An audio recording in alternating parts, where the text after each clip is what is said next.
Syaitan telah berputus asa untuk menyesatkan kamu dalam perkara-perkara yang besar. Maka berhati-hatilah dalam perkara-perkara yang kecil. Mungkin syaitan tak suruh kita murtad. Syaitan tahu kalau dia suruh kita murtad, kita mesti tak murtadnya. Syaitan suruh kita bergaduh dengan jiran. Syaitan suruh kita buang sampah jangan masuk dalam tong, buang kat tepi-tepi. Syaitan suruh kita parking blok ambil kereta orang. Yang kecil-kecil kena hati-hati semua.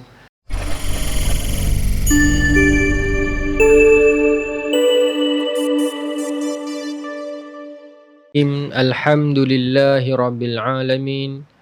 Hamdan yuwafi ni'mahu kafi'u mazidah. Ya Rabbana lakal hamdu kama yanbaghi jalalatul karim azim sultanik.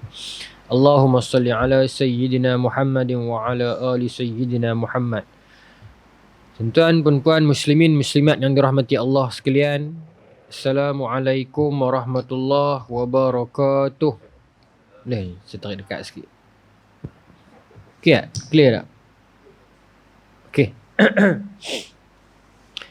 InsyaAllah, tuan-tuan dan puan-puan, ada. Malam ni kita akan berehat sebentar daripada membicarakan kitab Madza Khasir al-Alam Hintatil Muslimin karangan Maulana Abu Hasan Ali An-Nadwi. Saya mendapat cadangan daripada para jawatan kuasa untuk sepenuh bulan Rabiul Awal ni kita cerita tentang Rasulullah untuk minggu ni, untuk bulan ni. Maka dalam malam ni kita ambil kesempatan ini untuk menceritakan sedikit sebanyak perihal sirah Rasulullah sallallahu alaihi wasallam, tuan-tuan. Boleh nah? Bulan depan kita insya-Allah kembali semulalah kepada perbincangan kita tentang kitab tersebut. Walaupun minggu ni menarik juga pasal berlaku serangan Hamas dengan Israel tu kan. Satu topik yang menarik saya, bukan menarik lagu mana. Menarik bila tengok bani-bani Twitter ni.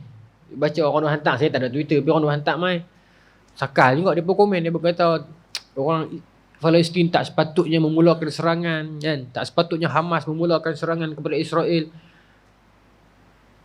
There is no such thing as Palestin memulakan serangan.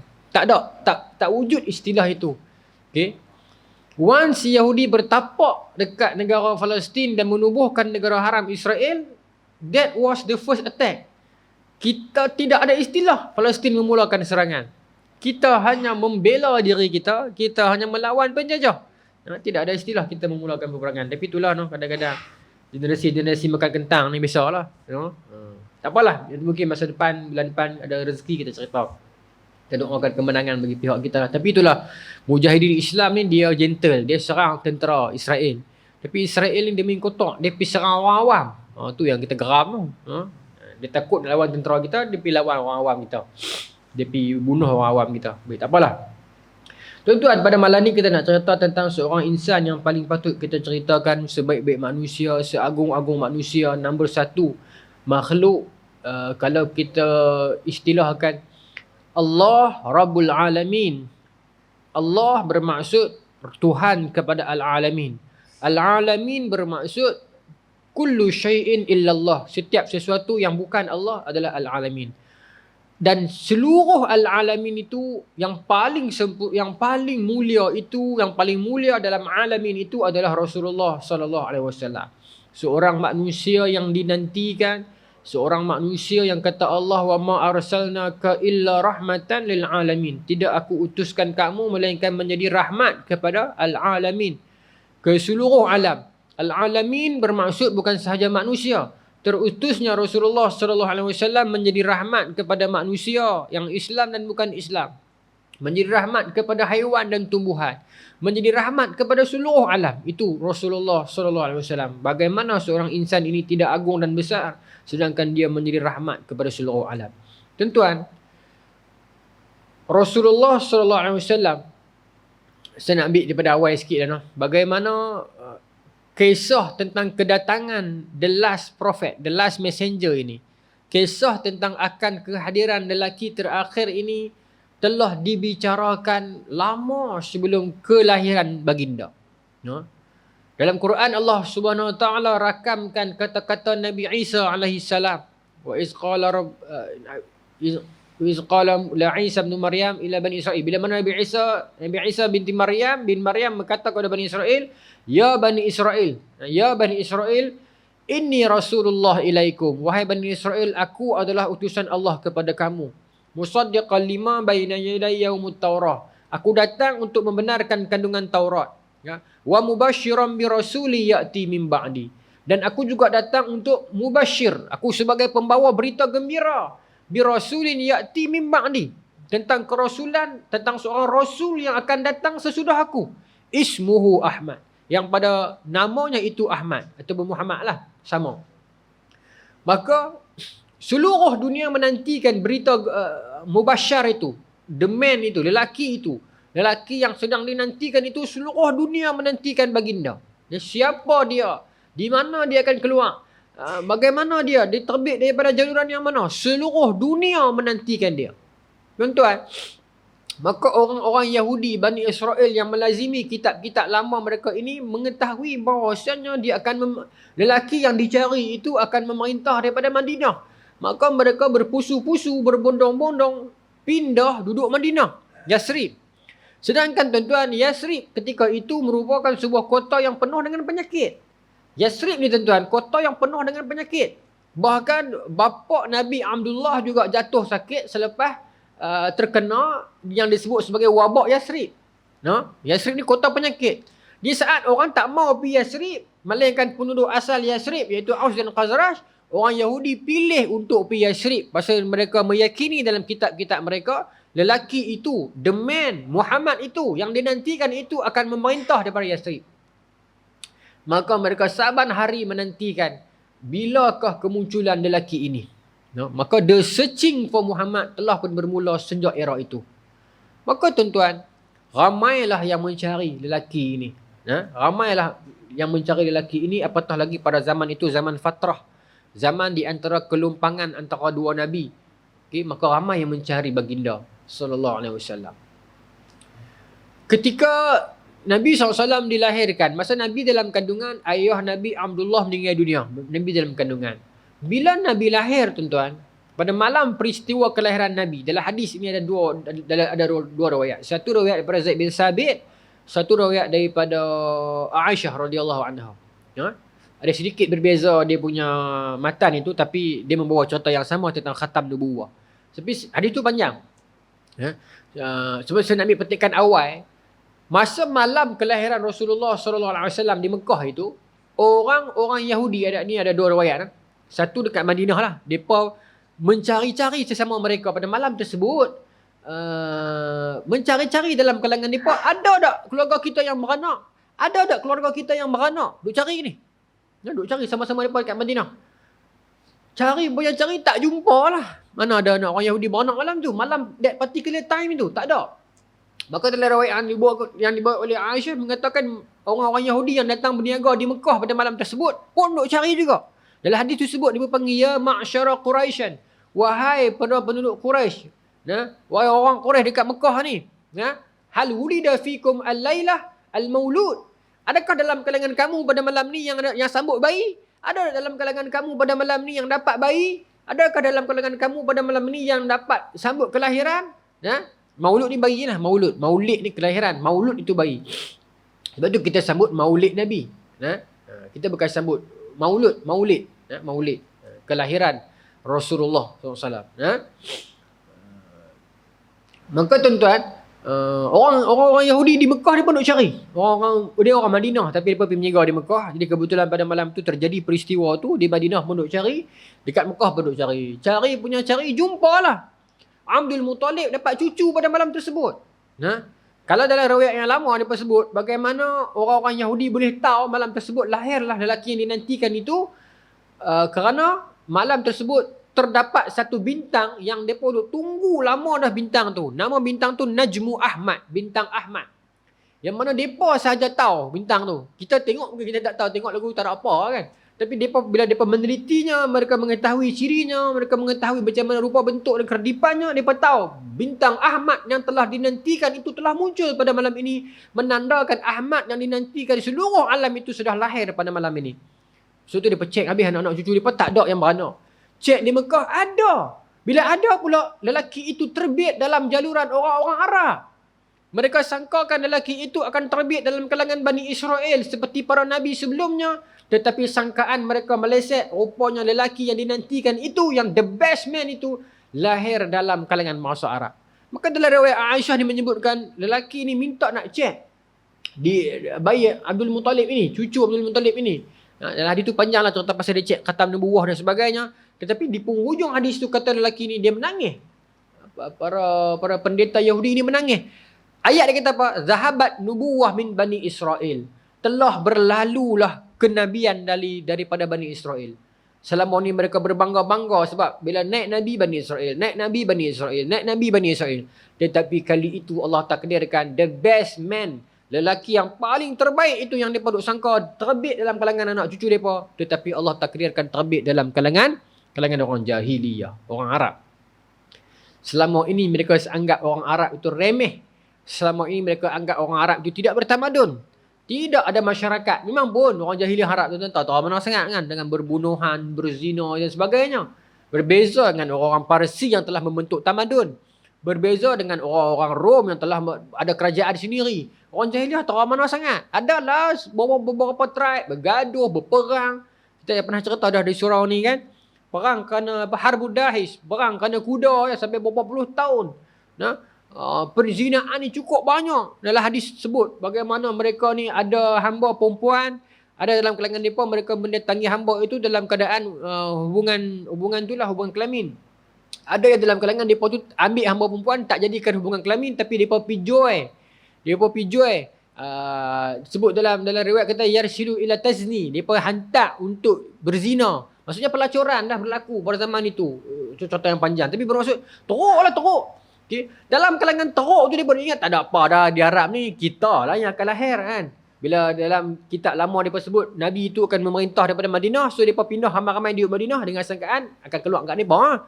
Tetapi keluar di Mekah dalam kalangan orang Arab. Itu juga satu pedoman untuk kita tuan-tuan ni. Geng-geng muda-muda yang duk kaji akhir zaman sangat ni. Oh Melayu lah, kita lah Melayu lah yang akan lawan dengan Israel. Melayu lah yang akan jadi Imam Mahdi. Tanya you rendah ni. Ustaz, adakah kita ini yang akan lawan Imam Mahdi? Ustaz, apakah kelebihan bangsa Melayu ini? Ustaz, adakah Bani Tamim itu bangsa Melayu ini? Minat akhir zaman tu bagus dah. Tapi dia condong pikuk bangsa tu yang tak ubah seronok. Bila tengok para pengkaji akhir zaman Melayu, Imam Melayu lah yang lawan yang duduk belakang Imam Mahdi. Bila tengok di YouTube para pengkaji akhir zaman Amerika Syarikat, kan mereka ramai orang Islam duk buat video juga. Mereka lah belakang Imam Mahdi. Tengok hak Pakistan, mereka lah yang pikul bendera hitam. Nampak tak tuan-tuan? Akhirnya semua masing-masing akan balik kepada kaum masing-masing. Apa erti hamba kaji akhir zaman kalau akhirnya hamba pulang kepada tribe masing-masing? Kalau kita bersedia dengan iman kalau kita bersedia dengan ikhlas dan iman mengkaji akhir zaman, kita tak peduli siapa pun orang itu, dia terbit daripada jalur yang mana, kalau dia benar Mahdi, dia terbit daripada mana pun, kita ikut dia. Ya, memanglah Mahdi Nabi sebut datang daripada keturunan Nabi, ismu ka ismi, ismu abi ka ismu namanya seperti nama aku, nama ayahnya seperti nama ayahku kan. Katakanlah Mahdi itu terbit, ni contoh kita tahu dah Mahdi itu dalam kalangan bangsa Arab lah pasal keturunan Nabi. Cuma katakanlah tiba-tiba terbit dalam bangsa, maaf sebutlah katakanlah terbit bangsa Bangladesh. Kita selama ni kita duk perendah depa, tiba-tiba kita duk rasa macam aku nak kena angkat depa ni. Lagu tu orang Yahudi rasa. Depa duk perendah orang Arab selama ni. Tiba-tiba Nabi tu terbit dalam kalangan bangsa Arab. Jadi depa tak boleh terima. Bagi depa itu second class. Macam mana kami nak ikut Nabi tu? Dia terbit dalam bangsa tu. Kami bangsa Yahudi yang mulia. Sebab tu depa tak boleh terima meskipun mereka mengetahui kebenaran dia. Sebab tu pengajaran untuk kita hari ini, jangan berbalik kepada bangsa. Berbaliklah kepada agama. Bangsa apa pun tidak hina kerana bangsa dia, tetapi dihina kerana dosa dia. Itu pun kalau Allah ampunkan dia mulia. Tidak ada bangsa yang mulia kerana bangsa dia, melainkan dia mulia kerana takwa. Baik. Maka tuan-tuan, bila Nabi dilahirkan, Nabi anak yatim. Maka apa lagi ya? Bila Nabi dilahirkan Nabi anak yatim, memang tradisi zaman itu para wanita-wanita pekan ini, Nabi orang pekan lah, orang kota, akan hantar anak mereka agar disusukan oleh para wanita-wanita kampung. Sebab kepercayaan zaman itu, wanita-wanita kampung ni makanan mereka bersih. Tak ada preservatif macam kita hari ni contohlah kan. Makanan-makanan di kampung tu tak tercemar. Jadi mereka cuma makan produk-produk kampung saja. Udara-udara juga tidak tercemar. Jadi mudah-mudahan anak yang menyusu dengan anak-anak perempuan di kampung ni, ibu-ibu di kampung ni akan membesar jadi orang yang sihat. Saya ingat aplikasi itu boleh diamalkan dengan zaman sekarang kot, no? Kita ada anak-anak kecil, orang perempuan yang ada di kampung yang tak ada duit, boleh ambil anak kita menyusu, kan, sihat, udara yang segar. Tapi nak buat begitu susah lah pada zaman sekarang ni. Kalau kita boleh buat satu bank susu. Bank susu ni ada fatwa Lais bin Sa'ad. Tapi bukan atas istilah sekadar nama bank susu. Tapi kita buat betul-betul bank. Betul-betul bank. Physical bank susu. Kita boleh buat satu kan, tanah wakaf banyak. Satu bank susu kita buat macam bank tu kan. Buat macam bank. Yang mana ada orang boleh daftar nama sebagai orang yang akan berkhidmat memberi susunya, dan orang boleh mendaftar nama sebagai orang yang nak bagi anak dia menyusu, dia tak ada susu. Nah, ada sistem, ada log apa semua tu. Kemudian orang yang mendaftar nak menyusu tu kena ada ambil IC, kena ambil darah, kena ambil semua ni detail, sebab nanti dia akan relate sampai esok bila anak tu besar akan jadi adik-beradik susu. Jadi kena ada sampai tahap tu punya rekod. Dan mereka ni juga ada sedikit imbuhan kepada mereka lah, bermaksud katakan dia nak menyusu saja, ada duit, jadi ada pendapatan kepada dia. Dia juga boleh menyumbang balik susu, dan lebihan susu ni tidak dibuang begitu saja. Lepas tu kena bincang pula bagaimana kalau orang bukan Islam ada isu ni, ada isu tak cukup susu, boleh kan main menyusu dengan anak kita. Jadi majlis fatwa masuk, ada satu board. Oh best tuan kalau boleh macam bank susu yang kita buat bukan sekadar nama, tapi memang institusi bank susu. Kan? Masuk, oi saya duduk berangan kalau boleh buat macam tu, no. Bagi satu model kat Malaysia ni kena ada satu. Ini premis yang orang boleh masuk, isi borang, peluang pekerjaan lah untuk dapat duit, dan peluang juga untuk orang yang tidak ada susu untuk anak nak menyusu. Dan bukan semua orang boleh tawarkan untuk dia menyusu. Maksudnya kita kena check akhlak dia dulu, check dia punya penyakit dia, check dia punya background dia. Oh, kemah boleh buat macam tu, no? Dan rekod tu simpan, esok sampai ke 20 tahun, 30 tahun akan datang, anak tu besar, dia tahu tu adik-beradik dia. Mudah-mudahan Malaysia boleh start buat ke arah itu. No? Baik, sambunglah. Maka orang pakai ambil lah anak-anak orang yang berada ni. Orang daripada perkampungan Bani Sa'ad apa semua ni main pakai ambil. Halimatus Sa'adah ni antara orang yang paling miskin dalam kalangan penduduk Bani Sa'ad ni. Dia dengan suami dia, Haris dekat sana nama suami dia. Dia ni main naik keldai saja kot. Kedai pun yang kurus yang tak boleh naik dua orang. Main aku naik hang turun, aku turun hang naik ni. Sampai lambat di Mekah ni, anak-anak orang kaya-kaya ni dia pekat duk ambil habis dah lah. Orang Bani Sa'ad yang lain dah ambil dah. Main dekat Halimatus Sa'adah tak ada siapa, ada Rasulullah SAW seorang je. Itu pun orang tak mau ambil pun. Lelaki ni Muhammad ni orang tak mau ambil pasal anak yatim. Boleh bayar banyak mana sangat. Yalah belum tadi ada keuangan juga, tapi anak yatim, bapak tak ada kan. Jadi dia pakat tak mau ambil. Jadi masa tu takkan Halimatus Sa'adah nak pulang hampa. Suami dia kata kepada dia, ambil lah anak ni. Mudah-mudahan mana nak tahu anak ni jadi berkat kepada kita kan, jadi punca rezeki kepada kita. Maka dia pun ambil juga Muhammad ini. Bila buat balik tu tuan-tuan, mukjizat itu bermula sejak Halimatus Sa'adah ambil bayi Muhammad ini. Keldai dia terus gemuk, terus kuat, buat balik kampung Bani Sa'ad. Kemudian kambing-kambing dia beranak, pakat jadi susu jadi banyak. Dia sekelip mata jadi orang kaya bila mana dia menyara, bila dia menyusui Rasulullah SAW. Itu Halimatus Sa'adah.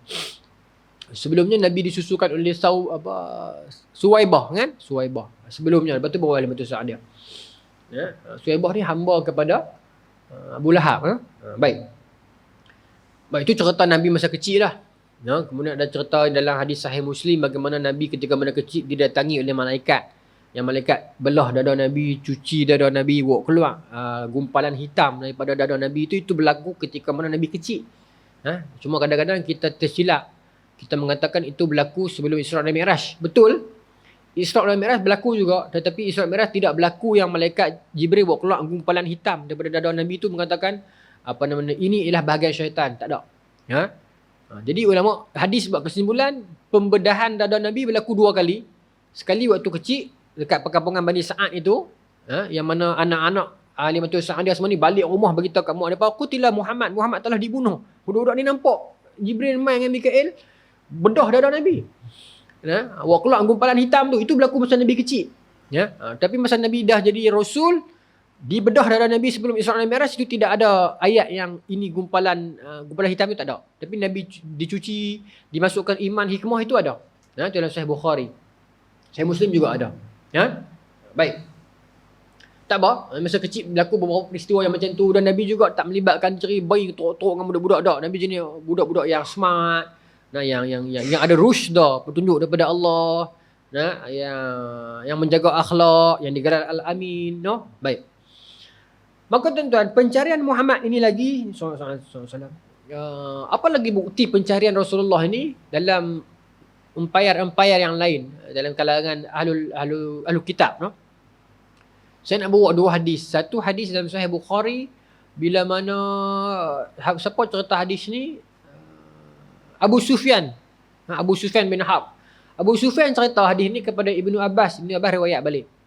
Abu Sufyan cerita masa dia zaman jahiliah. Peristiwa ni berlaku seingat saya lepas perjanjian Hudaibiyah. Antara peristiwa masa tu gencatan senjata lah antara orang Islam dengan orang musyrikin Mekah ni. Abu Sufyan belum masuk Islam. Jadi dia pergi menjaga dekat Syam. Bila dia pergi menjaga dekat Syam, Herakl, raja Syam, raja Rom Timur lah, bukanlah raja, one of raja. Jadi dia panggil utusan delegasi bisnes daripada Mekah ni mai menghadap dia. Maka dia tanya kepada delegasi bisnes ni, Abu Sufyan duduk dalam tu lah, Abu Sufyan cerita. Maka dia tanya, siapa dalam kalangan kamu ni dengar cerita tentang seorang lelaki yang mengaku jadi Nabi tu? Maka semua kata kami dengar lah, kami perang dengan dia lah. Siapa dalam kalangan kamu ni yang paling rapat dengan dia di sudut nasab? Aqrabu minhu nasabin. Rapat dengan dia dari segi nasab. Dan maka Abu Sufyan kata, akulah. Antara semua ni aku yang paling dekat keturunan dengan dia. Nak akan berlaga di atas tu. Maka kata Herakl, hang main duduk depan, kawan-kawan hang duduk belakang. Ya. Maka Herakl kata, saat ni aku akan tanya hang beberapa soalan. Herakl akan tanya kat penterjemah. Penterjemah akan tanya Abu Sufyan. Aku akan tanya hang beberapa soalan, hang akan jawab. Kalau hang tipu, kawan-kawan hang kat belakang akan buat muka. Jadi hang tak boleh tipu lah. Jadi Abu Sufyan pun tak berani tipu. Dia kata, wallahi demi Allah, kalau aku tak malu, aku akan menipu. Tapi aku tak boleh tipu. Sebab aku tak percaya kawan-kawan di belakang. Itu orang jahiliah nampak. Walaupun kawan sendiri tak percaya, takut tikam belakang. Maka dia terpaksa bercakap benar. Jadi Herakl ni tanya ada beberapa soalan tentang Rasulullah. Tentang nasab dia, tentang nasab baginda, tentang perangai baginda sebelum jadi Nabi, tentang sifat-sifat orang yang mengikuti baginda, dan tentang perjanjian dengan baginda, tentang peperangan dengan baginda, tentang siapakah yang mengikuti dia. Ada dah dalam kalangan baginda yang mengikut Nabi itu yang murtad. Banyaklah satu tu, hadis itu sangat panjang.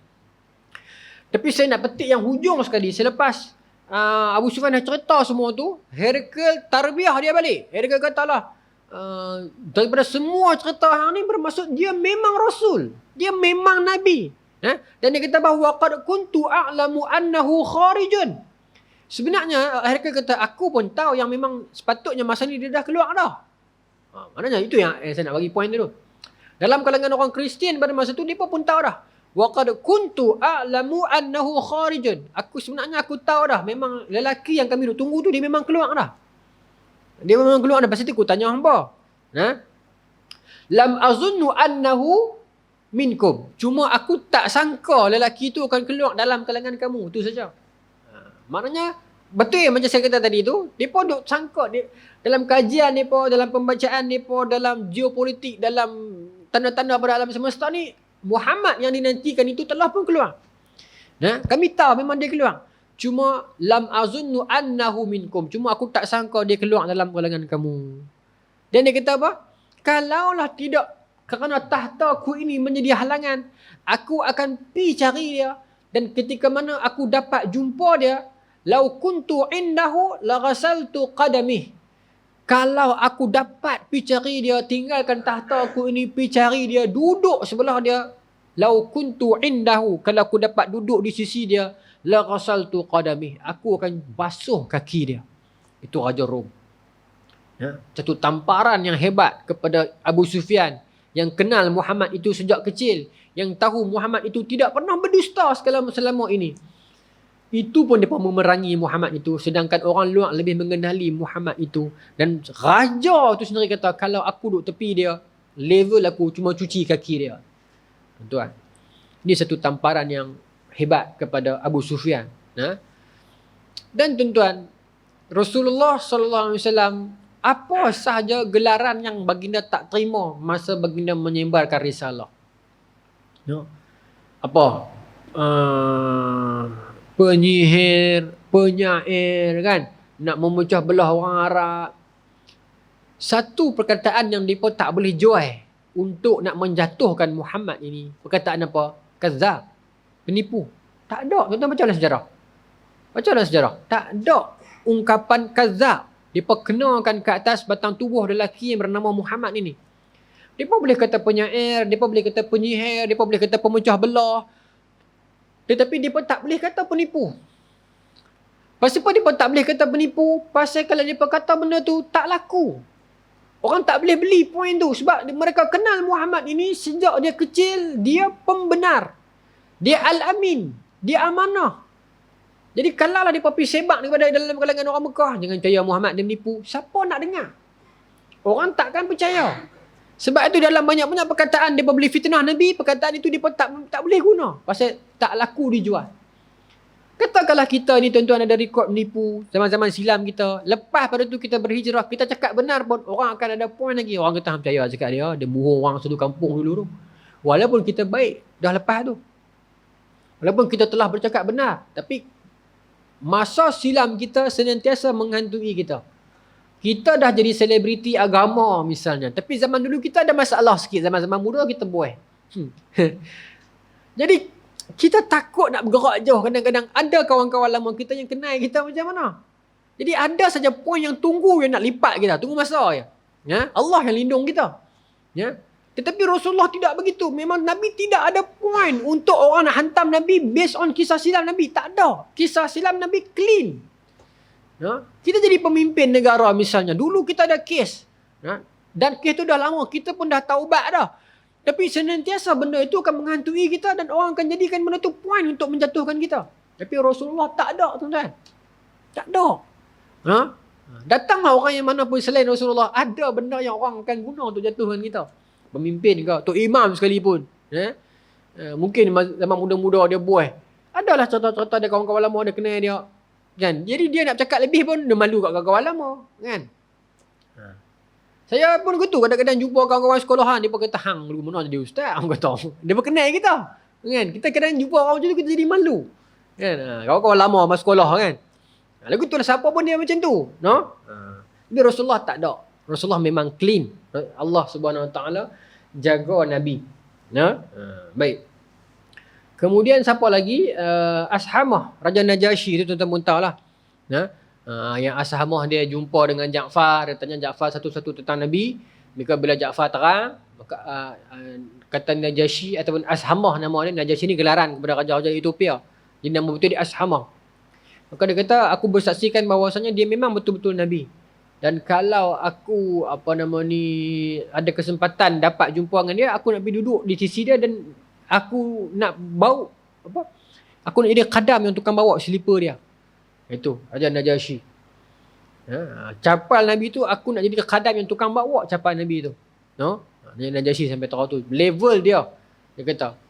Dan dia jadi dia beriman kepada Rasulullah SAW. No? Cuma dia tak sempat jumpa Nabi. Cuma masa dia meninggal dunia tu Nabi dah ada, Nabi masih hidup. Maka masa malam dia meninggal dunia tu, Nabi suruh sahabat-sahabat bangun untuk semayang solat jenazah ghaib untuk dia. Ashamah ni. Baik. Okey, apa lagi?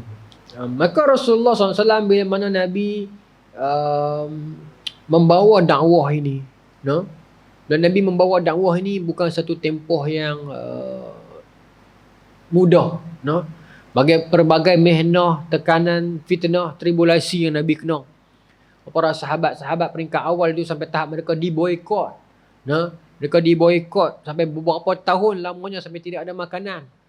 Siti Khadijah jual habis harta dan nak bagi makan kepada orang Islam, tapi tak cukup juga dan mereka tak mau jual kepada orang Islam.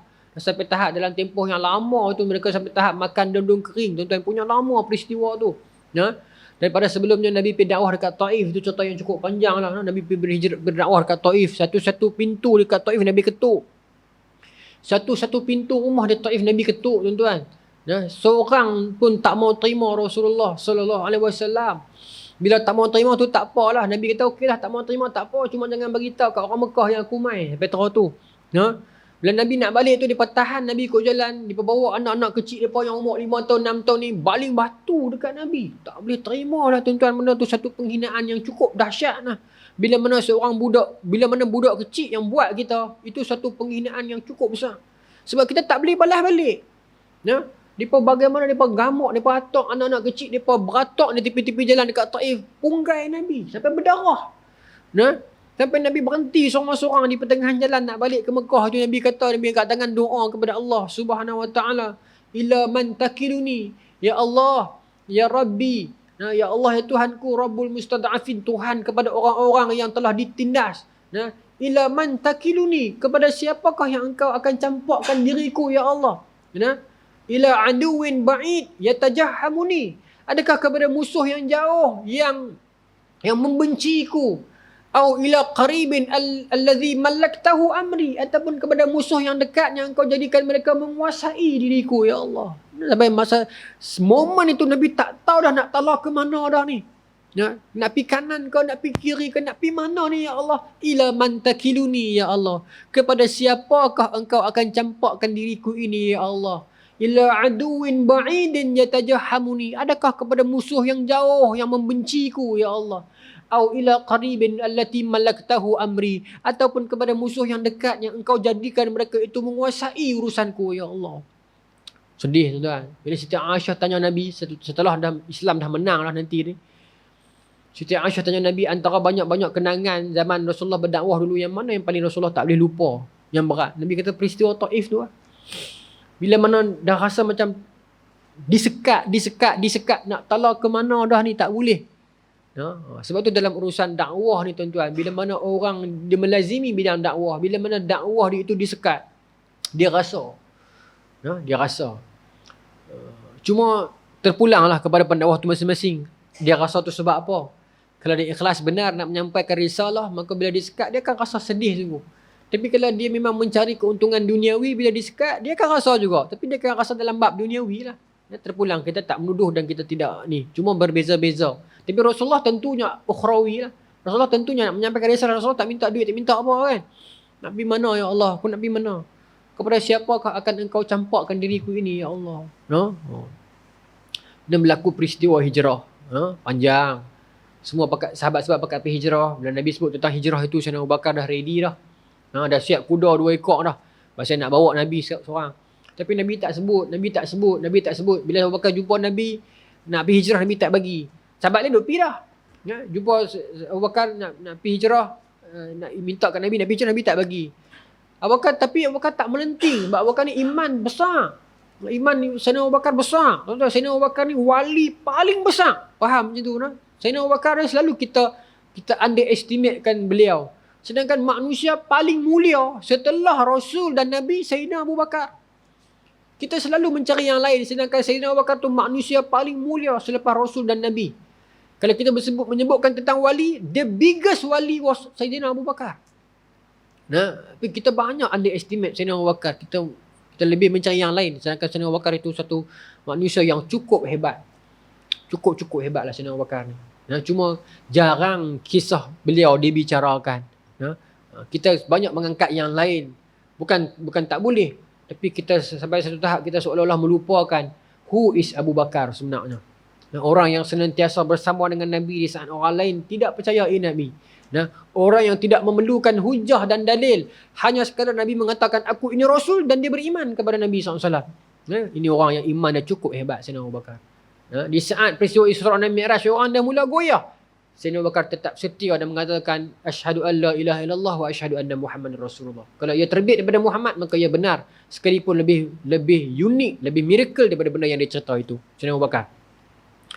Maka sampai satu hari Nabi pun pergi rumah Sayyidina Abu Bakar dan beritahu, wahai Abu Bakar, seruan untuk aku hijrah telah tiba, maka aku pilih engkau untuk jadi temanku.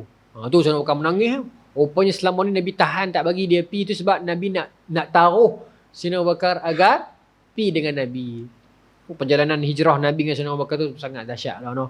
Sayyidina Abu Bakar pergi depan, sekali pergi belakang, sekali pergi depan, sekali pergi belakang. Sampai Nabi kata, Abu Bakar jalan elok lah kan. Bukan Nabi kata macam tu. Tapi saya bagi bimaknawi ini macam tu lah. Secara maknanya macam tu lah. Dua orang ni kan. Ada orang lagi lah yang membantu, macam Asma yang hantar makanan, Ibn Uraiqid yang membantu bahagian jalan. Ada lah. Ya.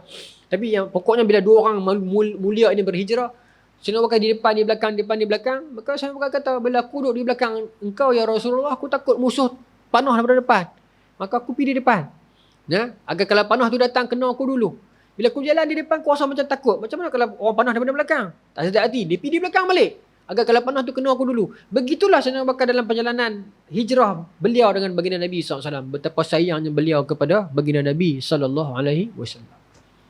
Sampai kena serangan oleh Suraqah bin Malik, kan saya cerita dah dulu.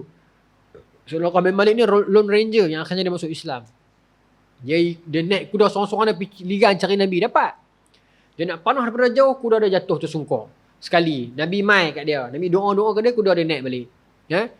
Dia minta maaf kat Nabi. Nabi pun sambung perjalanan, dia tarik balik panah. Pasal dia dapat tawaran daripada Abu Jahal semua ni. Siapa dapat bunuh Muhammad, dapat berapa ribu unta.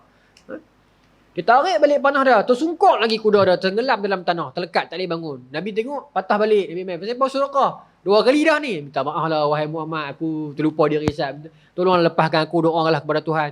Nabi pun doa, dia pun terlepas, kuda dia pun naik balik. Nabi pun jalan depan lagi, dia tarik lagi panah dia. Orang ajak 3 kali. Tapi tak boleh kata orang ajak lah, pasal dia masuk Islam lepas tu. Dia minta maaf. Tapi kat momen tu boleh kata lah, masa tu kan. Nabi kali tersungkuk lagi. Akhirnya Nabi doa kepada dia. Dia pun memang tak mahu. 3 kali dia tak mahu dah. Maka dia kata, kalau beginilah akhlak engkau Muhammad. Kalau inilah mukjizatnya. Aku yakin engkau memang Nabi. Dan aku yakin engkau akan menguasai dunia ini. Ha? Maka aku minta satu perlindungan daripada engkau Muhammad. Nanti bila engkau dah jadi Rasul. Dah jadi Rasul dah. Dah jadi penguasa yang besar. Pengaruh yang hebat dekat alam ini. Maka janganlah lupakan aku. Maka dia minta Nabi buat sesuatu lah. Maka masa Nabi pegang tangan itu, Nabi kata, gelang hang ni, pergelangan tangan hang ni cukup cantik kalau pakai, kalau kita letakkan gelang Raja Parsi. Masa dia dengar macam tu, dia hati dia mula rasa macam, lah dia ni betul ke tak betul kan? Gelang Raja Parsi pula dah. Macam mana dia pun lari tengah-tengah, lari menyorok merata, tiba-tiba nak suruh pakai gelang Raja Parsi. Rupanya benar tuan-tuan. Setelah beberapa lama peristiwa, Nabi pun dah wafat zaman Sayyidina Umar, mereka menang dengan kerajaan Parsi. Sayyidina Umar buat keputusan masa tu, harta-harta rampasan perang ni 1/5 bagi kat tentera. Tapi selepas pada tu zaman Sayyidina Umar dia tak ikut itu dah. Sebab zaman Sayyidina Umar tentera dapat gaji. Tentera dapat gaji. Bila tentera dapat gaji, maka ghanimah ni bila dah banyak sangat, boleh bagi kat rakyat. Dalam Bidayah Nihayah Ibn Katsir bawa riwayat yang masa dia bawa balik harta-harta orang Parsi tu, orang-orang Madinah ni jadi heran. Orang Madinah kata, kita ni perang dengan manusia ke perang dengan bunian? Kenapa? Pasal tak pernah tengok harta-harta semewah itu. Maka mewah lah. Jadi Sayyidina Umar buat bahagi pada orang. Orang batok pakat main ambil. Giliran Suraqah bin Malik itu, giliran dia dapat gelang Raja Parsi.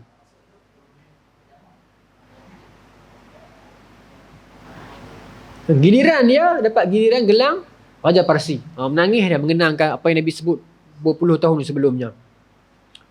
Baik. Maka Nabi hijrah, Nabi sampai ke Madinah, orang sambut paluan dengan tala'al badru alaina apa semua tu kan. Kisah Salman Al-Farisi. Kisah tu pun saya ingat tuan-tuan tahu dah. Saya nak petik-petik dia punya intisari je. Adalah hadis yang panjang Salman Al-Farisi cerita. Dia kata, kuntu rajulun farisian. Aku ni seorang lelaki Parsi.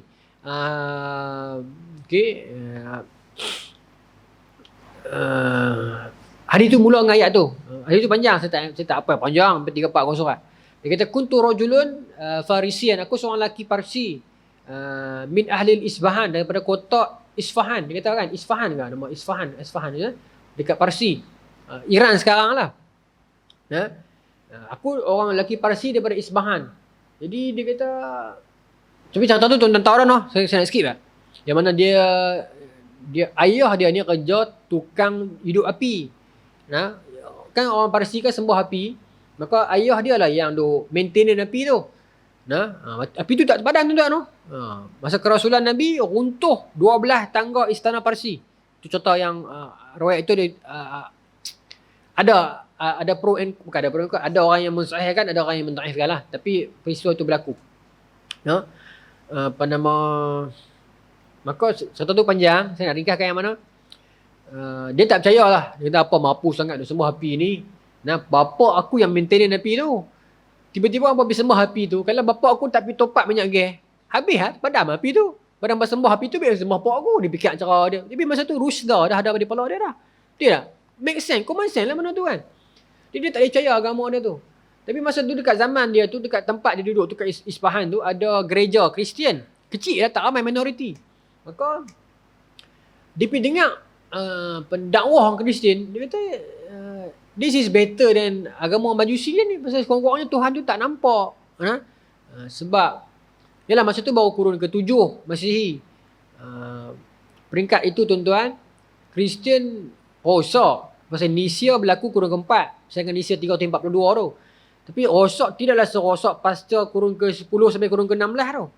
Kurun ke-10 sampai kurun ke-16 Masihi, masa tu Kristian benar-benar rosak sampai tahap dipersembah berhala. Sampai Protestan mai untuk menghapuskan berhala itu. Berhala tu masih ada, cuma tak ada lah penyembahan berhala. Betul tuan-tuan yang duduk luar negara, yang pernah pergi luar negara, masuk gereja-gereja lama Kristian kan ada banyak patung kan. Dulu dia persembah patung tu.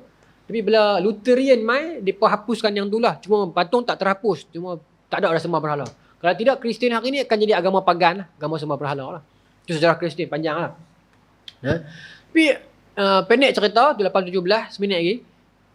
Tak apa aku tak nak ikut tu, memang tak habis tu. Maka Samad Al-Farisi, baru kata. Tapi saya tak ikut yang tu kan.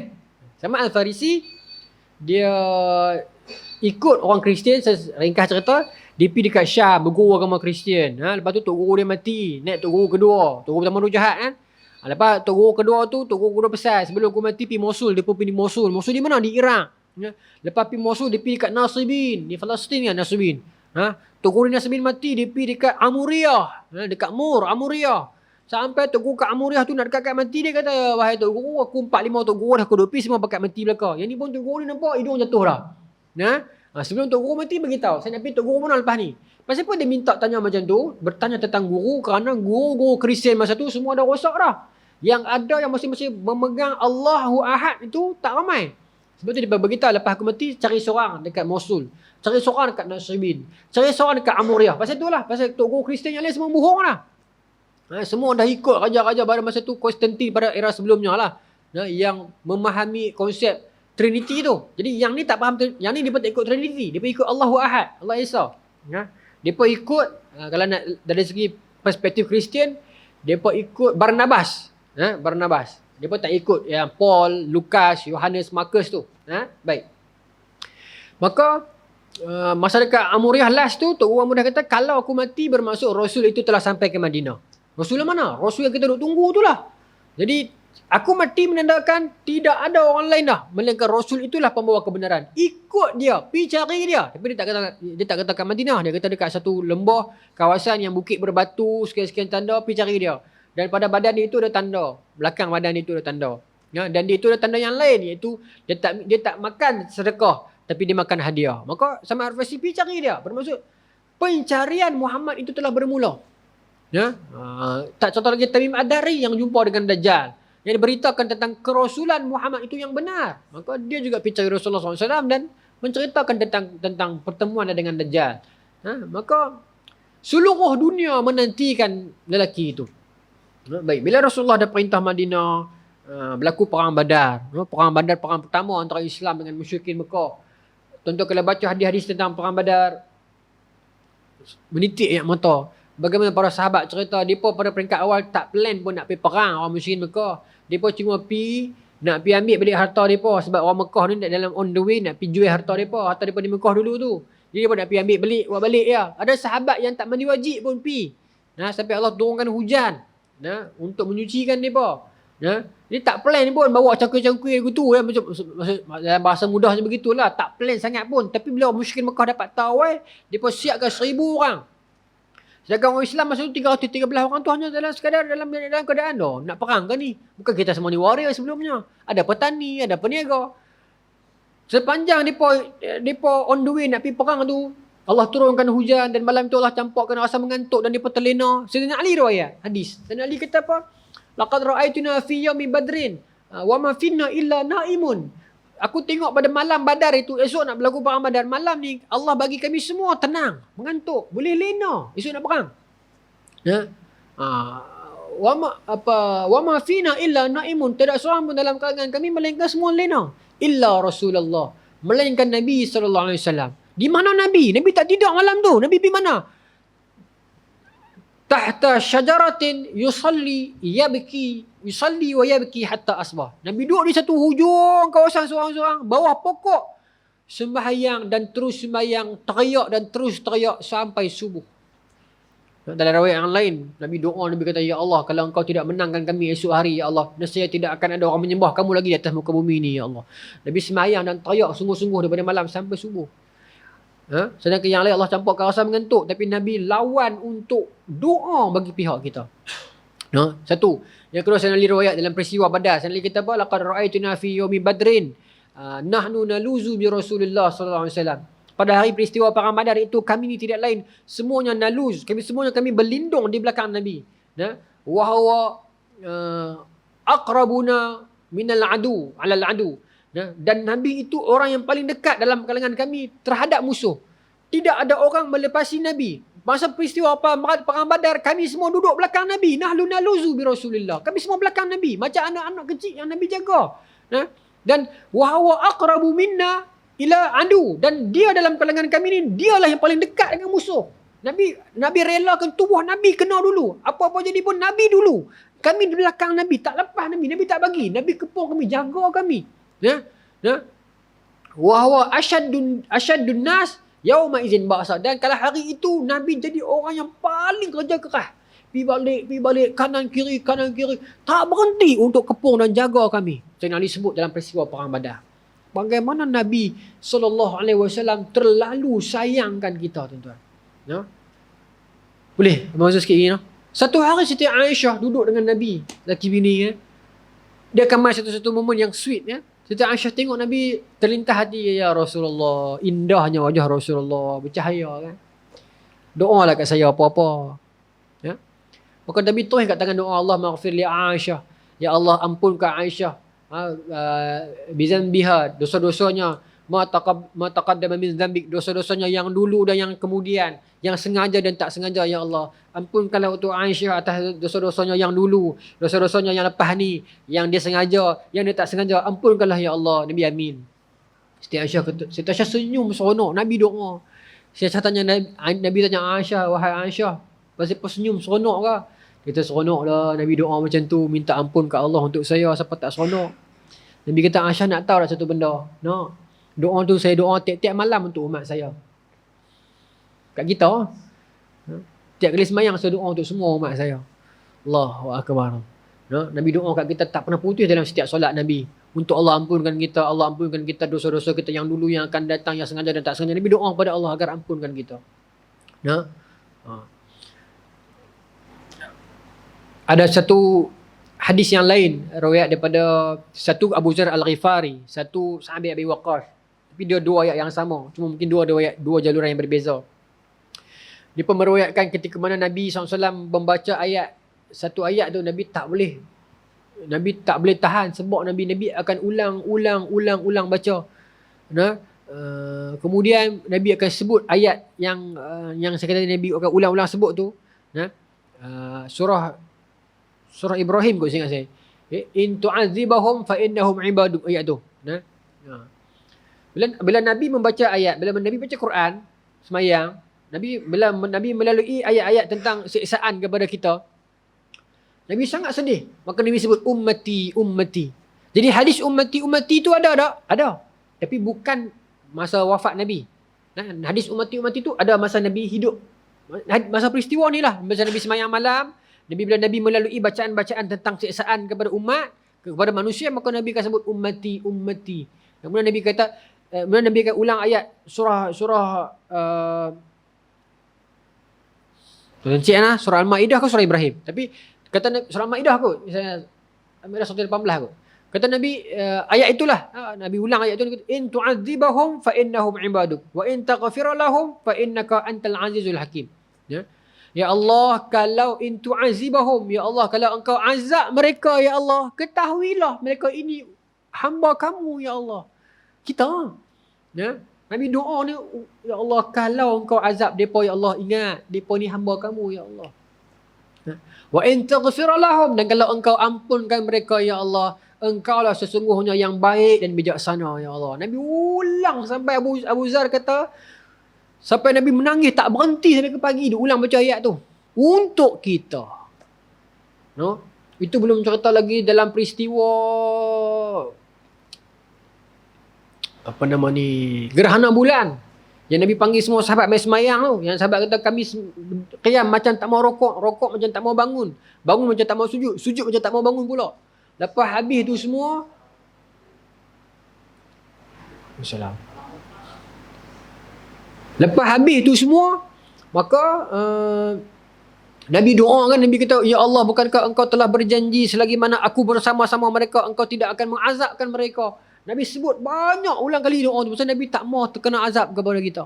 Ya. Syafaati li ahli al-kabair min ummati, tu hadis Nabi kata, syafaat aku boleh sampai pada umat yang paling, dosa paling besar dalam kalangan umat aku. Likullin nabiyyin da'watun da'aha li ummati. Setiap nabi itu ada doa yang Allah sediakan special. Yang setiap seorang nabi ada satu doa yang Allah bagi satu kuota, yang doa itu khas untuk nabi itu kepada umat dia yang confirm makbul. Wa inni ikhtaba'tu da'wati syafa'atan li ummati yaumal qiyamah. Tetapi aku tak guna doa tu, aku simpan. Dalam syarah hadis kata nabi-nabi yang lain guna in order for hukuman. Doa itulah yang Nabi Nuh guna, kuota itulah yang jadi banjir. Yang Nabi Syuaib, yang Nabi Soleh guna yang jadi kena lintak tu.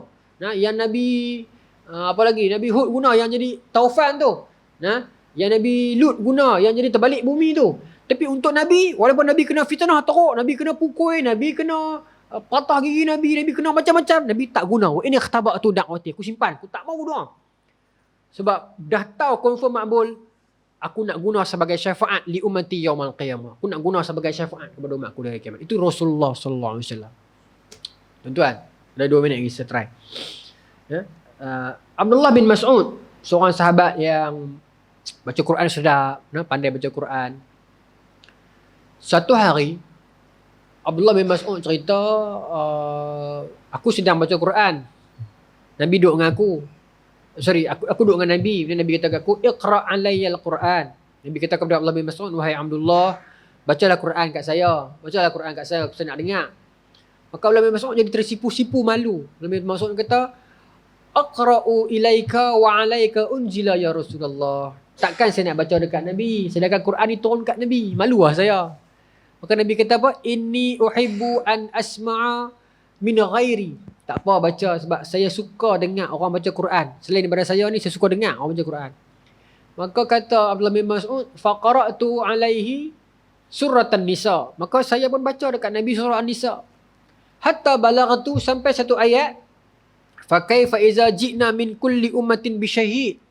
Bagaimana keadaan kamu bila mana nanti di hari kiamat, kalau Allah akan datangkan untuk setiap umat itu seorang saksi. Wa innaka ala haula'i syahida, dan kepada engkau wahai Muhammad, engkau akan jadi saksi kepada haula'i, pada umat ini. Bila sampai ayat itu, Nabi kata kepada Abdullah bin Mas'ud, berhenti. Bagaimana keadaan umat bila mana di hari akhirat, kalau dalam mahkamah Allah Jalla wa Ala, Allah akan panggilkan setiap umat itu, akan ada seorang saksi yang akan masa proses pembicaraan kita itu. Maka kepada engkau Muhammad, engkau akan jadi saksi kepada umat ini. Wajibna bika ala haula'i syahida. Engkau akan jadi saksi kepada umat kamu nanti. Nabi suruh Abdullah bin Mas'ud berhenti. Abdullah bin Mas'ud takut. Pasal apa Nabi suruh aku berhenti ni? Faltafattu ilaihi, aku kalih tengok belakang. Kalih tengok tepi. Pasal apa Nabi suruh aku berhenti? Fa'ainahu tazrifan. Ayat mata Nabi dia keluar habis lah. Meleleh. Kerana Nabi mengenangkan bagaimana nasib kita pada momen tersebut. Kan dosa kita yang banyak ni, macam mana Nabi nak jadi saksi kepada kita ni? Kata Abdullah bin Mas'ud, aku kali-kali Nabi teriak. Itulah Rasulullah SAW, bagaimana sayangnya baginda Nabi kepada kita, tuan-tuan. Nabi meninggalkan kita bulan Rabiul Awal, bulan ni juga. Nabi jatuh sakit masa Nabi buat haji, bulan Zulhijjah apa semua tu kan. Masa peristiwa tu pun Nabi dah sampai ke Mekah. Ada 145,000 orang yang ikut Nabi di Mekah. Ada yang sahabat yang tak pernah tengok Nabi pun. baru jumpa. Bayangkan berbondong-bondong orang, 140,000 orang ikut Nabi buat kerja haji. Sedangkan dalam tempoh 23 tahun itu macam-macam ujian yang Nabi tanggung. Berapa kerat orang saja terima Nabi. Ramai orang halau Nabi, pukul Nabi. Tetapi pada kesudahannya tuan-tuan, Allah takdirkan haji Nabi yang awal dan akhir itu ratus ribu orang ikut Nabi. Dan Nabi menyampaikan khutbah terakhir baginda. Tuan-tuan balik baca khutbah Nabi yang terakhir. Ingat satu. Yang paling kita kena ingat Nabi kata apa? Syaitan telah berputus asa untuk menyesatkan kamu dalam perkara-perkara yang besar. Maka berhati-hatilah dalam perkara-perkara yang kecil. Ingat. Mungkin syaitan tak suruh kita murtad. Syaitan tahu kalau dia suruh kita murtad, kita mesti tak murtad punya.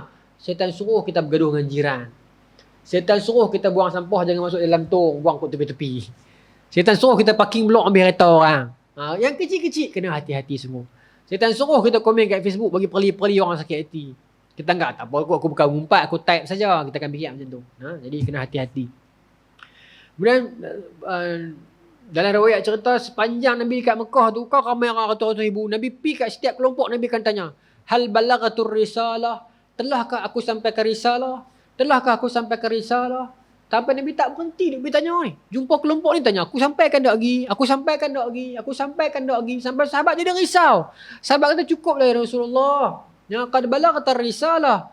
Nah, engkau sampaikan risalah, jangan risau. Bukan sahabat kata macam tu, Nabi kata Allah masyhad. Allah saksikanlah depa ni kata-kata depa ni ya Allah.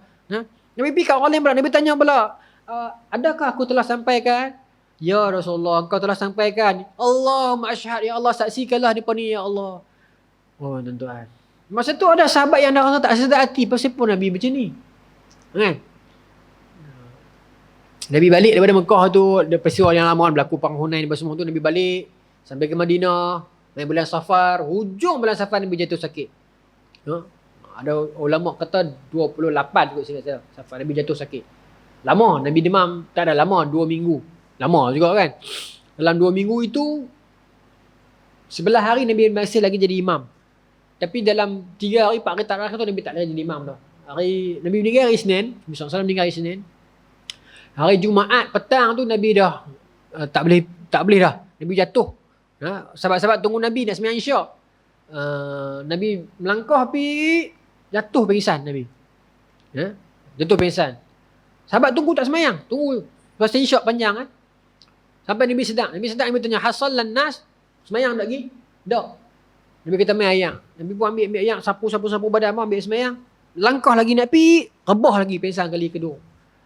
Tunggu lagi sahabat, tunggu lagi. Nabi sedang. Nabi kata semayang lagi. Tak lagi tunggu Nabi. Nabi tambah ambil ayak. Ambil semayang pula. Ambil semayang sapu pula ayak ni. Bangkit lagi, pi lagi gagah, pi tak larat. Sungguh-sungguh dah ni tuan-tuan. Bukan main-main. Rebah lagi kali ketiga. Pengsan. Sampai 4 kali. Punya nak jadi imam untuk kita yang terakhir. Nabi nak tolong doakan untuk kita. Tuan-tuan baca dalam fiqh sirah Syekh Ahmad Ghazali disebut sampai Nabi tanya pada peristiwa sebelum Nabi tanya, siapa yang dalam kalangan kamu yang ada dosa nak minta ampun bagi tahu.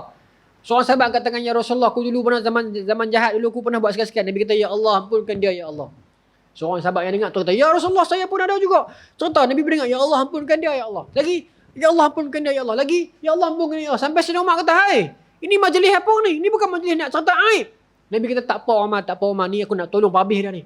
Masa tu Umar dah rasa lain lah. Pasal apa Nabi buat macam ni? Kan? Itu peristiwa sebelumnya lah. Tapi yang saya cerita ni dah 4 hari terakhir. Jumaat malam, Sabtu siang, sahabat duduk pergi semayang, Nabi tak ada. Pergi semayang, Nabi tak ada. Tunggu, Nabi duduk sebelah ya tuan-tuan. Bilik Nabi sebelah rumah Aisyah tu kan. Celok tirai ya. Tapi Nabi tak boleh keluar, sakit, gering. Itu pun cerita sebelumnya tuan-tuan, yang Nabi masa Nabi sakit tu, Nabi masih lagi nak ikut giliran rumah isteri-isteri tu. Tak larat dah 63 Nabi. Tak larat, demam sakit panas sungguh-sungguh ni.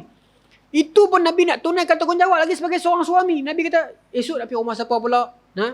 Aina anta gadan? Aina anta gadan? Aina ana gadan? Aina ana gadan? Bila esok saya kat mana tak tahu. Esok kat mana tak tahu. Ambil berat lagi nak tengok, nak follow jadual poligami tu. Sampai para isteri-isteri Nabi yang tua-tua ni mesyuarat kata, ya Rasulullah, tak payah main rumah kami dah, tak apa. Rumah kami semua ni kami infak bagi ke Aisyah. Duduk di rumah Aisyah. Kenapa? Sebab Aisyah muda. Aisyah kuat. Larat jaga Nabi. Yang keduanya, Aisyah pula cerdas. Dan dia juga pandai berubat. Siti Aisyah ni pandai ilmu perubatan. Siti Aisyah pandai. Maka duduklah Siti Aisyah di rumah, duduklah Nabi di rumah Aisyah sampai akhir hayat baginda. Sabtu pagi, Sabtu petang, Ahad pagi, Ahad petang, Isnin pagi subuh Nabi keluar. Nabi selok tirai. Ni Anas bin Malik ceritalah hadis ni. Kami dia sembahyang subuh, Sayyidina Abu Bakar jadi imam. Tiba-tiba cahaya. Tiba-tiba lagu terang. Rupanya Nabi selok tirai. Dalam hadis kata ya tabassam wa yadhak. Nabi senyum dan Nabi gelak kecil. Nabi tengok sahabat duk sembahyang dah. Nabi selok-selok tirai tengok. Teratur semua duk sembahyang kan. Dia jadi puas. Nabi senyum, Nabi tergelak kecil. Jadi sahabat perasan. Anas bin Malik kata, kalau aku boleh berhenti mufaraqah solat, aku nak mufaraqah, aku nak lari pergi peluk Nabi. Baru 3 hari tuan-tuan, rindu kat Nabi bukan kepalang. 3 hari tak tengok Nabi, rindu tak tahu nak abang. Sampai tahap tengah semayang, Anas bin Malik kata, kalau aku boleh berhenti, aku nak berhenti lari pergi peluk Nabi. Tapi Nabi senyum. Sayyidina Abu Bakar nak undur. Nabi buat syarat, terus tutup balik tirai, gelap balik. Itulah kali terakhir para sahabat melihat wajah Nabi dalam keadaan hidup. That was the last moment. Mereka melihat tubuh itu dalam keadaan bernyawa. Pagi tu Nabi makin sakit teruk. Nabi panggil Fatimah mai. Para sahabat panggil Fatimah mai. Dalam hadis yang panjang. Seperti Fatimah mai, tak tahan tengok ayah dia sakit teruk. Siti Fatimah, Nabi panggil mai dekat dengan Nabi. Nabi tak larat cakap kuat dah. Tunduk dia. Nabi cakap sesuatu. Teriak Siti Fatimah. Orang pun tak tahan teriak. Nabi panggil pula. Tunduk pula Siti Fatimah. Nabi cakap lagi. Gelak dia. Nanti pada hadis tu Siti Aisyah tanya pada kemudian hari, kenapa mula-mula hang teriak, lepas tu hang gelak kan? Fatimah kata mula-mula Nabi beritahu Nabi nak pi dah. Aku teriak. Lepas tu Nabi panggil pula, Nabi beritahu aku akan ikut dia lepas ni. Aku orang pertama akan ikut Nabi lepas ni. Maka aku seronok. Lepas tu dia gelak. Lepas tu terang nak cabut nyawa tu Nabi sebut. Inna fil mauta sakarat. Sesungguhnya nak mati memang ada sakarat. Sesungguhnya memang nak mati tu ada sakarat. Nabi minta ayat. Tok tangan, celup tangan. Celup tangan. Sampai lepas tu Nabi Siti Aisyah riwayat hadis ni kata Nabi sanad dekat Nabi sanad ke Aisyah antara badan dengan tengkuk ni, Nabi sanad kat situ. Tak cabut nyawa lagi ni, duk ujung-ujung dah. Duk celup tangan. Kemudian seorang pemuda masuk daripada Aisyah masuk pegang kayu sugi kan. Nabi tengok kayu sugi tu. Saya tanya, ya Rasulullah nak kau? Nabi buat syarat nak. Saya ambil kayu sugi tu, gigit dan sugikan Nabi. Kan? Lepas tu sebelum Nabi nak meninggal tu, Nabi Siti Aisyah cerita Nabi macam memandang dan Nabi sebut satu ayat Allahumma salli ala Muhammad fi rafiqil a'la kan, fi rafiqil a'la, bersama-sama dengan para kekasihmu dekat kedudukan yang tinggi. Masa tu Nabi dah nampak roh-roh Nabi yang lain, Allah Ta'ala alam lah, fi rafiqil a'la. Dan Nabi meninggal dunia tuan-tuan. Nabi meninggal dunia tu Madinah yang tidak pernah menangis sebelumnya bergegar oleh tangisan anak-anak darah Madinah, bergegar oleh tangisan para sahabat Madinah. Orang tak tahan, ada yang menghunuskan pedang, ada yang berlari, ada yang berpindah, tak mampu melihat. Tidak ada kehidupan setelah kehidupan Nabi SAW. Bilal pindah, Umar hunuskan pedang. Orang yang tidak pernah keluar rumah menangis. Seorang saja yang tenang. Sebelumnya Fatimah tak boleh tahan. Bila mana Sayyidina Ali dengan Fadl bin Abbas menguruskan jenazah Nabi, dia marah kat suami dia dengan Fadl bin Abbas ni, sepupu dia. Fadl bin Abbas anak Sayyidina Abbas. Tergamuk nak baling pasiak, tergamuk nak timbus tanah ke atas wajah Nabi. Tapi dia emosi lah kan. Jenazah Nabi disimpan seingat saya 3 hari sebelum disimpan. Sebab masa tu sahabat tak tahu nak buat lagu mana. Antara semua tu tuan-tuan yang paling tenang ialah Sayyidina Abu Bakar. Sayyidina Abu Bakar yang paling tenang sekali. Tuan-tuan boleh bayangkan Nabi meninggal di pangkuan Aisyah. Semua pakat sedih, pakat main tengok lawak sedih ni. Jenazah yang mulia tu bila masuk Sayyidina Abu Bakar. Tuan-tuan bayang momen Sayyidina Abu Bakar masuk, tengok jenazah kekasih dia, sahabat dia, hidup semati daripada kecil. Hijrah sama-sama, susah sama-sama, dalam gua sama-sama. Bila mana dia sedih, kan Nabi kata kepada Sayyidina Abu Bakar, Allah sebut dalam Quran kan, izqala li sahibi, bila dia berkata kepada sahabatnya, la tahzan innallaha ma'ana, Ayat itu bukankah Nabi kata kepada Sayyidina Abu Bakar, wahai Abu Bakar, jangan menangis, Allah bersama dengan kita. Masa tu dia berdua saja, tidak ada yang lain di antara Nabi dengan Abu Bakar. Dia berdua saja. Kenangan mereka berdua itu terlalu banyak dan indah. Bayangkan satu momen bila Abu Bakar masuk, sahabat sejatinya itu sedang berada dekat pangkuan katil, pangkuan pembaringan dan sudah dalam keadaan tidak bernyawa lagi. Abu Bakar buka yang menutup wajah Nabi itu. Abu Bakar masuk, semua orang tengok apa Abu Bakar nak kata. Apa Abu Bakar nak kata? Sahabat sejati ni, semua orang nak tengok. Abu Bakar buka kain tersebut. Abu Bakar mengatakan, alangkah indahnya wajahmu ya Rasulullah. Abu Bakar tutup balik, Abu Bakar keluar ke tengah-tengah pekan Madinah dan menenangkan para sahabat. Abu Umar dah tak boleh tahan. Umar tarik pedang. Umar kata, siapa kata Muhammad mati aku bunuh. Muhammad tak mati. Muhammad cuma pergi jumpa Allah macam Musa pergi jumpa Allah. Sat, nanti akan balik. Bukan Umar tidak kuat akidah. Umar terlalu sedih kerana terlalu cinta. Itu kecintaan kita kepada Rasulullah SAW. Jadi, kalau kita cinta kepada Nabi, apa kita nak buat? Qul in kuntum tuhibbunallah fattabi'uni, kata Nabi. Kalau kamu semua cintakan Allah, ikutlah Nabi.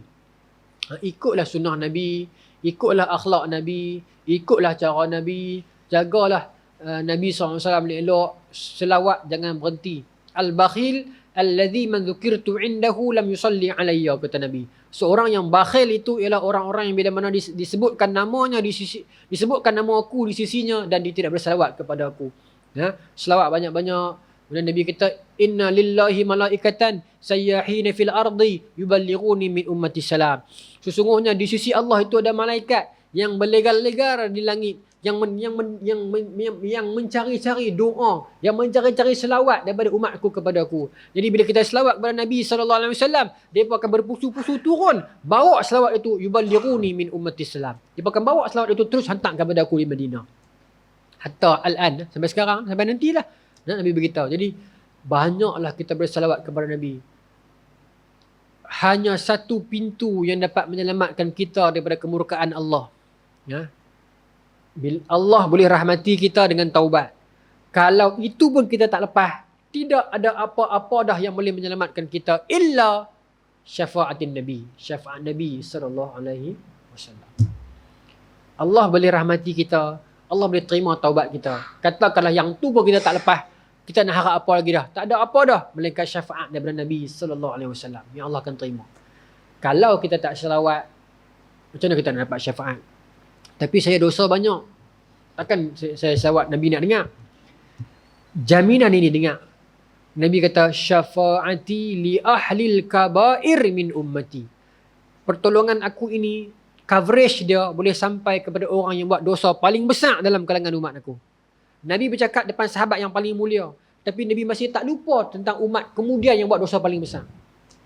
Nabi tak pernah lupa kita. Walaupun Nabi duduk dalam kalangan orang mulia, tapi Nabi tak lupa kita yang paling hina duduk di belakang. Nabi kata, jangan takut. Syafaat ini, coverage dia boleh sampai yang orang paling besar kali dosa dia. Selawat banyak-banyak, tuan-tuan. Selawat banyak-banyak kepada Nabi sallallahu alaihi wasallam. Wallahu ta'ala alam. Bismillahirrahmanirrahim. Allahumma razuqna fahman nabiyyin wa yafdal mursalin ilmal malaikatil muqarrabin wahdina fi hidayatil arifin birahmatika ya arhamar rahimin. Walhamdulillahi rabbil alamin. Assalamualaikum warahmatullahi wabarakatuh.